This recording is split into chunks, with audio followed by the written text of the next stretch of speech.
आणि आता बातमी आहे बांगलादेशातनं अतिरेकी कारवायांसाठी येणाऱ्या घुसखोरांसंदर्भातली। मुंबईसह महाराष्ट्रात बांगलादेशच्या जमाते इस्लामी या दहशतवादी संघटनेचे स्लीपर सेल्स कार्यरत असल्याची माहिती केंद्रीय गुप्तचर यंत्रणांकडून दिली जाते। राज्यातील 20 जिल्ह्यात हे स्लीपर सेल कार्यरत असल्याची माहिती गुप्तचर यंत्रणांकडून मिळाली आहे। केंद्रीय गुप्तचर खात्याने दिलेल्या माहितीनंतर राज्य गुप्तचर यंत्रणा आणि पोलीस सतर्क झाले।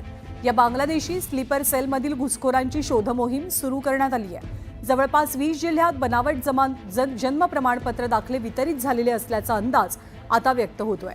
राज्यात जवळपास 1.5 ते 2 लाख बांगलादेशी घुसखोर असू शकतात असा तपास यंत्रणांना संशय आहे।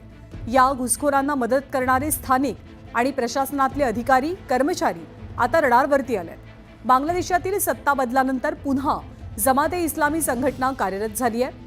राज्यात अनेक ठिकाणी महत्त्वाचे पुरावे तपास यंत्रणांच्या हाती लागलेत। स्थानिकांचाही बनावट कागदपत्र बनवण्यामध्ये सहभाग असून त्या आधारेच बनावट आधार आणि रहिवासी कार्ड, पॅन कार्ड आणि विविध पुरावे अशी कागदपत्र या बांगलादेशींकडे असल्याची माहिती आहे।